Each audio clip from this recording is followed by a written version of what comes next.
Color profiles. Another very seldomly touched upon topic within Photoshop classes is the color modes and the color profiles. Okay?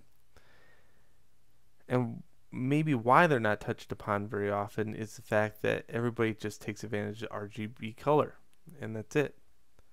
But in truth of the matter is, the Cmyk is used very often in today's workflow as far as printing goes. Things that aren't covered very often though is lab color and bitmap.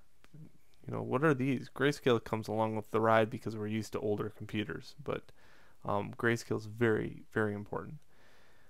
But I want to cover these for a second. So same experiments go true. You know, I want a 1 inch by 1 inch by 10 pixel document. And this time, and keep in mind, these change correlating to these. Okay. Notice an 8-bit document, you know, we'll have that color range, and if I go into a 32-bit, it's going to have a higher color range.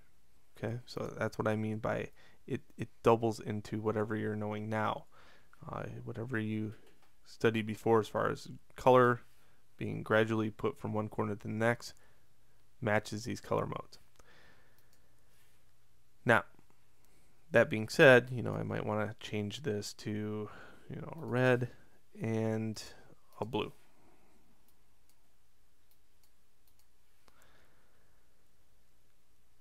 And if I did a simple 8-bit document from here to here, I'd get this. And I just want to illustrate this for a second. I know that I beat this to death within students, but trust me when I say you're going to thank me later. So here's the blue to red,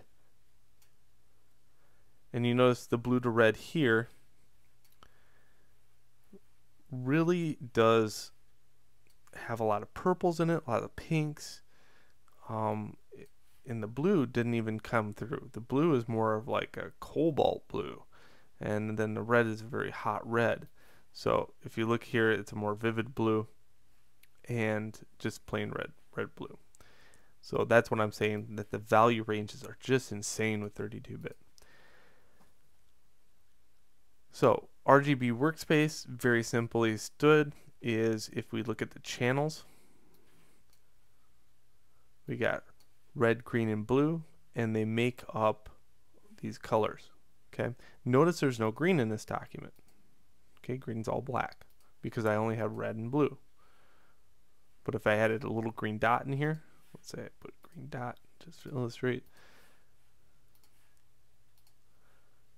Notice where it shows up the best. Okay, these little eyes turn things off. It has a white value here, but it has a black value here, indicating that there is no green and red and there is no green and blue. Okay, but this one's a little light gray because it's a shade of green. That's right. So it needs a little bit of blue to survive. That's RGB color.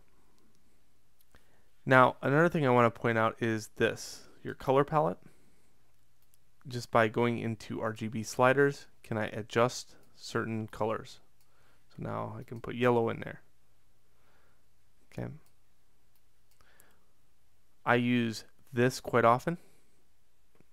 It's my AHSB sliders, and I'll get into this and why it's important, but just kind of know it's here right now, and then I'll leave you as a cliffhanger later on in my lessons.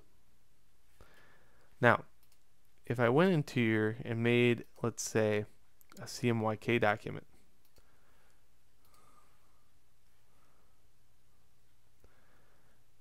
now I don't see much of, you know, a difference here at all, except for the channels now. Cmyk, cyan, magenta, yellow, and black make up this.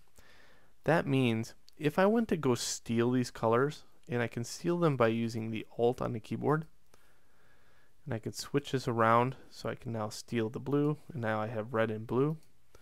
And then I go over to the Cmyk world,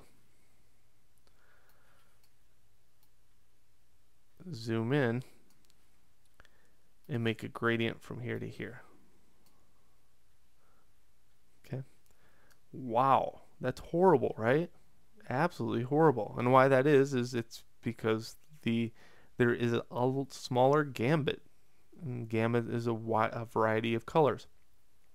In RGB, we have a very large gamut of colors. They can be very bright and vivid because your screen is very bright and vivid. But in print, Cmyk, we see that those values are very mucked or dull. Okay, the gambit is lower with Cmyk, making it harder to print stuff sometimes because, you know, when we're looking for a very bright red within print, we have to do some very special things to get that. Okay. All right, and last but not least, what I want to use all the time and quickly get into is lab. Okay, and lab, let me tell you, is the farthest reaching gambit existing. Okay, so it has an insane amount of different colors between red and blue. So let's multiply that, right? So how do we multiply that range? Well, 32-bit mode. The only bad thing is lab does not support 32-bit mode yet in Photoshop. It does support it in 16-bit mode, so that's a good thing. So if I looked at just a standard 8-bit lab document from here to here, you know, I got a pretty good range, but if I look at its counterpart for 16-bit mode, it'll have a larger range, no doubt about it. Also, I like to point out the channels.